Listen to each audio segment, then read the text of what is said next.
Good afternoon, music world. John here from What's Spinning, here tonight to chat about this latest album from Mr. James Blake. It's called Trying Times. UK-based singer-songwriter. He's been at it for a year now, and I've been kind of addicted to his stuff since his early EPs that showed him a master of production and pushing the genres of alternative R&B very much forward.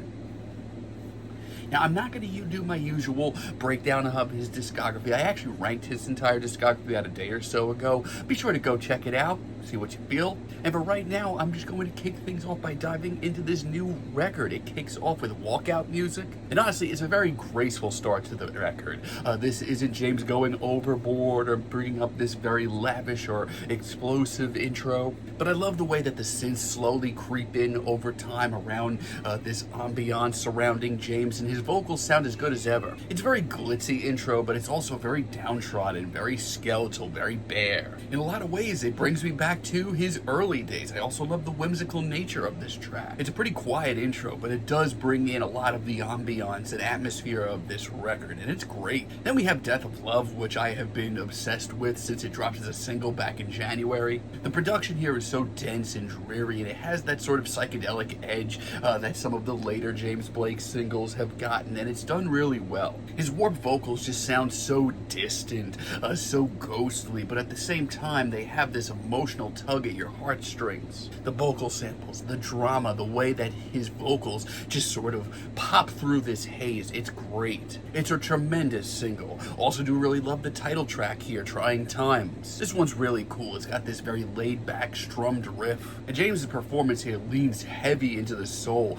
and blues aspect of his music. Now, I will say this is a little bit more of an organic track from James, and that's not a bad thing. I mean, historically, he has always leaned more into electronic production. So hearing him setting on something a little bit more breezier and much more organic sounding, it's a nice change of pace. Maybe one of the best deep cuts here. Really love Make Something Up as well. James continues to tug at sort of different elements from different stages of his career, which I do enjoy.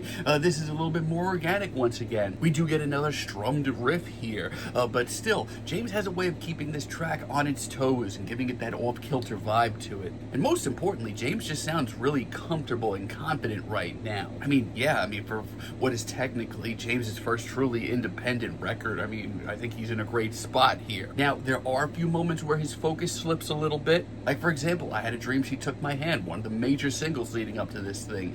It certainly has its good moments, like the dreary backdrop and the vintage pop elements. That's really cool. But the verses to me have always seemed a little undercooked, and while I wasn't expecting anything explosive on this record, this is easily some of the sleepiest moments here. We also have Didn't Come to Argue featuring Monica Martin, and this one just kind of drops the ball. The pacing is awkward, the piano riff is very blah, and this whole track just ends up sounding like it could have been a Color in Anything B-side, and Monica Martin's guest vocals on this track really don't add anything. And Obsession as an interlude just really isn't that exciting. It's a very hushed, somber moment with very minimalistic instrumentals, and that usually sounds like something up my alley when it comes to James's music, but this is really undercooked. I don't know, I just feel like it could have been trimmed off entirely and way too much auto-tune. But hey, if this is where James is going to be over the next few years, sign me up for whatever he's got coming down the pipe.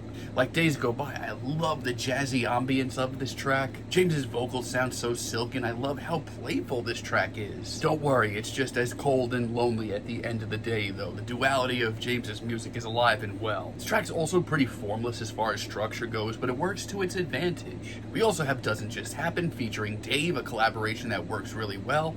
I've kind of been up in the air as far as Dave's music has been over the last few years, but hearing him on this sort of hazy and hypnotic beat, it actually works really well. Once again, that sort of trippy, psychedelic trap beat that James has been working with over the last few years continues to work for him. His vocals just sound lost in this atmosphere, and this beat just adds so much dimension to this track. Rest of Your Life may be my favorite deep cut here. I love the atmosphere here. It is just so dense, and James's vocals popping through, just sounding like they're breaking through some hazy fog. It's exciting. It's beautifully produced, and one of the most engaging moments here. We also have Through the High Wire. James at this point is just saving some of his heaviest hitting cuts for last. The skeletal beat and the shifting synths throughout just give this track so much depth. It's a simple sound, and James has explored these regions before, but he does it so well and effortlessly. I also just love how kaleidoscopic and weird this track comes off. Also really love Feel It Again. I mean, this one just gives me the chills. The stripped down pianos and guitars on this cut. Oh, it's almost painfully quiet. It's such a desolate atmosphere. And in that silence, James's voice absolutely soars. Also, just a little higher as a finale is beautiful. I mean, it's really just James surrounded by a very minimalistic atmosphere and some strings. And it's not explosive or dramatic, but this is easily one of James's most powerful